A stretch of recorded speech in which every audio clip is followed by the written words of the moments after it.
શાંતિ gravity ઇન્સ્ટિટ્યૂટમાં તમારું સ્વાગત છે. આપણે class 7 science curiosity NCERT chapter 2 part 1 and 2 માં આપણે રિવિઝન જોઈ ગયા. Exploring substances, acidic, basic and neutral ચેપ્ટરમાં.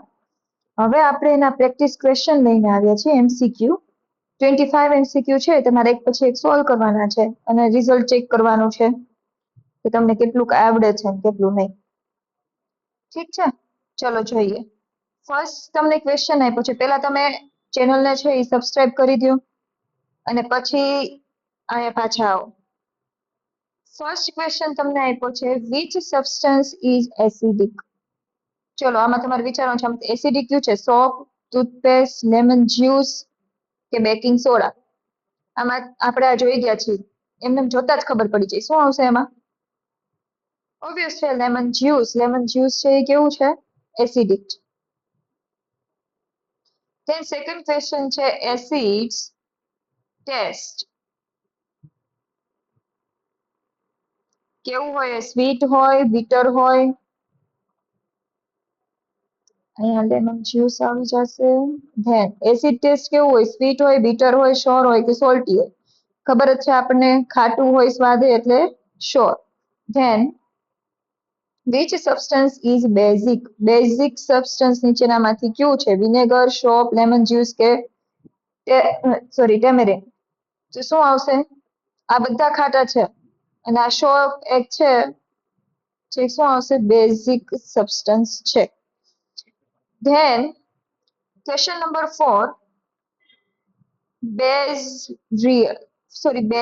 Base feel rough, sticky, soapy કે ડ્રાય? કેવું આવશે? મેં તમને કીધું થોડું ચીકણું ચીકણું હોય અને ફોર્મ ક્રિએટ કરે એટલે આપણે એમાં શું લખશું? સોપી.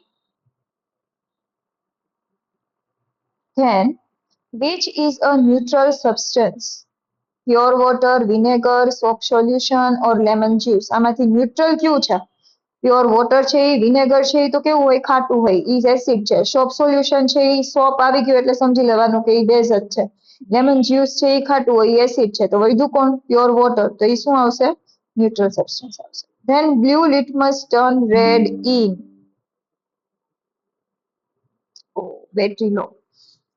Blue litmus turn red in, તેમાં શું આવશે? બેઝ, એસિડ, ન્યુટ્રલ સોલ્યુશન કે સોલ્ટ? બ્લુ નું રેડ માં કન્વર્ઝન થાય છે, શું આવશે? એસિડ, ઓબ્વિયસ છે. Then red litmus turn blue. તમે કીધું આન્સર જો તમારું બ્લુ આવતો હોય તો એ ઓલવેઝ કોની હારે સેટ થશે? બેઝ હારે. Then which is a neutral indicator? આમાંથી ન્યુટ્રલ ઇન્ડિકેટર કયું છે? પેટ્રોલ, ટર્મેરિક, પ્લાસ્ટિક કે કેરોસીન? ન્યુટ્રલ તમારે કહેવાનું છે. પેટ્રોલ છે એ ન્યુટ્રલ છે, ટર્મેરિક ન્યુટ્રલ છે, પ્લાસ્ટિક ન્યુટ્રલ છે કે કેરોસીન? ઓબ્વિયસ છે ટર્મેરિક. આ બાકી બધા છે એકબીજા સોલ્યુશન છે, મોટા મોટા વધારે બોન્ડ બનાવીને પ્લાસ્ટિક છે, કેરોસીન છે એ સોલ્યુશનમાં, પેટ્રોલ છે એ બધું. Then China rose indicator give green colour in. હવે ચાઇના રોઝ ઇન્ડિકેટર છે એ ગ્રીન કલર આપે છે, કોની યારે આપે ગ્રીન કલર? ચલો ફટાફટ, ગ્રીન કલર કોની યારે આપશે? બેઝ હારે આપશે. યાદ રાખવાનું છે, China rose indicator green colour જ્યારે બેઝ હારે રિએક્ટ કરશે ત્યારે આપશે. Turmeric turn reddish brown in acid, base, neutral solution કે વોટર? ટર્મેરિક જે તમે ઘરે શું કરશો? તમે એક ચપટી એક છે, તમારે ટર્મેરિક લેવાનો, એમાં તમે ધોવાનો સોડા તે નાખજો અને પાણી નાખજો એટલે તમને થોડુંક હીટ મહેસૂસ થશે અને તમે એને રબ કરશો હાથ એટલે તમને રેડિશ બ્રાઉન કલરના તમારા હાથ થઈ જશે, બ્લડી રેડ થઈ જશે. તો એ આપણે કોની હારે એને મિક્સ કર્યું? બેઝ હારે. બેઝ હારે મિક્સ કર્યું એટલે આપણે કેવો કલર મળ્યો? Reddish brown. તો એ શું આવશે? Turmeric turn reddish brown. ક્યારે? જ્યારે બેઝ હારે રિએક્ટ કરે છે ત્યારે. Neutralisation occur between. કોની કોની હારે ન્યુટ્રલાઇઝેશન થાય? આપણે જોઈ ગયા હતા, acid plus base gives salt and water. તો કોની કોની વચ્ચે છે ન્યુટ્રલાઇઝેશનની પ્રોસેસ છે? એસિડ અને બેઝ વચ્ચે. Then neutralisation forms sugar and water, salt and water, acid and salt, base and sugar. હમણાં જ કીધું ઉપર મેં તમને, એસિડ અને બેઝનું રિએક્શન થાય છે સોરી, આ બે એસિડ એસિડ છે. 11th માં અહીંયા છે એસિડ એન્ડ બેઝ. તો શું છે, એસિડ અને બેઝ નું રિએક્શન થાય છે ત્યારે આપણને સામે શું મળે છે, સોલ્ટ મળે છે અને વોટર મળે છે. તો option number B is a correct answer. Then 13 number question છે, વિનેગર છે એ કેવું છે, બેઝિક છે, ન્યુટ્રલ છે, એસિડિક છે કે સોલ્ટી છે? તો શું આવશે, એસિડિક. વિનેગર છે એ કેવું છે, એસિડિક છે. Then toothpaste is generally, toothpaste છે એ કેવું હોય, ઓલવેઝ યાદ રાખવાનું, ટૂથપેસ્ટ એસિડિક ના હોય તો આપણને થોડું જલદ લાગવા માંડે. એ કેવું હોય, બેઝિક હોય. Then which indicator is yellow in neutral solution? Which indicator is yellow in neutral solution? Turmeric, litmus, China rose કે શોપ? ક્યારે યલો નું યલો રહેશે ન્યુટ્રલ સોલ્યુશનમાં? સોરી, ક્યુ એવું ન્યુટ્રલ સોલ્યુશન મીન્સ ઇન્ડિકેટર છે કે જે યલો કલર હોય? ઓબ્વિયસ છે, turmeric. Then baking soda acid છે, બેઝ છે, ન્યુટ્રલ છે કે સોલ્ટ વોટર છે? બેકિંગ સોડા કહી દીધા એટલે પૂરું. ખાવાનો સોડા હોય કે ધોવાનો કે જે કોઈ પણ હોય એ શું આવશે, બધા બેઝ જ કહેવાશે. ધેન લેમન જ્યુસ શું છે, શું હોય, બેઝ છે, એસિડ છે, ન્યુટ્રલ સબસ્ટન્સ છે કે સોલ્ટ છે? લેમન જ્યુસ કેવું છે, એસિડ છે, જે આપણને ખબર છે.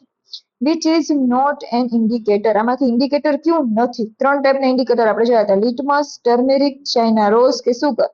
ઓબ્વિયસ છે, સુગર છે એ નથી, બાકી બધા આપણે જોઈ ગયા હતા. ગ્રીન થતું હતું જે ચાઇના રોઝ છે એ બેઝ હારે રિએક્શન કરીને, ટર્મેરિક બેઝ હારે રિએક્શન કરીને રેડિશ બ્રાઉન કલર થતો હતો, લિટમસ પેપર નું બ્લુ નું રેડ ને રેડ નું બ્લુ આપણે જોયું બધું. ઠીક છે. હવે 19 નંબરનો ક્વેશ્ચન છે, ant bite can be treated using. Ant bite તમને જ્યારે મેં તમને કીધું હતું પાર્ટ 2 માં કે આપણને એન્ટ બાઇટ કરે તો ત્યારે એ શું કરશે, એસિડ રિલીઝ કરશે આપણા બોડીમાં. તો એના લીધે સૂજન આવે ને એ બધું થાય. હવે એનું ટ્રીટમેન્ટ માટે આપણે શું કરીએ, શું કરવાનું મેં કીધું તો શું નાખીએ આપણે, બેકિંગ સોડા નાખીએ. એમાં બેકિંગ સોડા એડ કરીએ એટલે શું થશે, જે ફોર્મિક એસિડ અને બેકિંગ સોડા રિએક્શન કરીને સોલ્ટ વોટરનું ફોર્મેશન કરે એટલે જે એસિડ હોય એ શું થઈ જાય, યુઝ થઈ જશે. એટલે આપણને જે પ્રોસેસ જે જલદ લાગતી હોય થોડીક સૂજન વાળી ની બધું મટી જાય. ધેન 20 નંબર ક્વેશ્ચન છે, which solution does not change litmus colour? કયું સોલ્યુશન આમાંથી એવું છે કે જે લિટમસ કલરનું જે લિટમસ કલર છે એને ચેન્જ કરતું નથી? કોઈ પણ જાતમાં લિટમસ તમે નાખો તો એમાં કોઈ પણ જાતનો ફરક પડે નહીં. એસિડમાં, બેઝમાં, ન્યુટ્રલમાં કે સોપ સોલ્યુશનમાં? શું લાગે છે, શું આવશે? ઓબ્વિયસલી ન્યુટ્રલમાં. હવે તમે વોટર લીધું હોય, વોટરમાં તમે લિટમસ નાખો તો એ બ્લુ ન થાય ને રેડ ન થાય, કોઈ પણ જાતનો ચેન્જીસ એમાં જોવા મળે નહીં. ધેન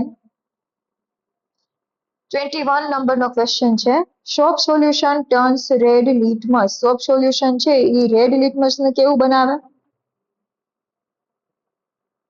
બ્લુ બનાવશે. કેમ કે સોપ સોલ્યુશન છે એ બેઝ છે. બેઝ મેં કીધું તું કે શું આપશે, બેઝ ઓલવેઝ એના રિઝલ્ટમાં બ્લુ કલર જ આપશે લિટમસમાં. ધેન એસિડિક સબસ્ટન્સ જનરલી કેવું હોય, ટેસ્ટમાં બીટર હોય, ફીલ સ્લીપરી હોય, ટેસ્ટ શોર હોય કે સ્મેલ સ્વીટ હોય? ઓલવેઝ ટેસ્ટ શોર આપણે જોઈ ગયા હતા આ વસ્તુ. Then, which is used to test acid and bases? Acids અને બેઝ વાળો જે શું કીધું છે તમને, આમાંથી શું યુઝ કરી શકો? એને ઇન્ડિકેટર યુઝ કરી શકો, મેગ્નેટ યુઝ કરી શકો, થર્મોમીટર યુઝ કરી શકો કે કંપાસ યુઝ કરી શકો? એસિડિક છે કે બેઝિક એ જાણવા માટે શું આવશે, ઓબ્વિયસ ઇન્ડિકેટર.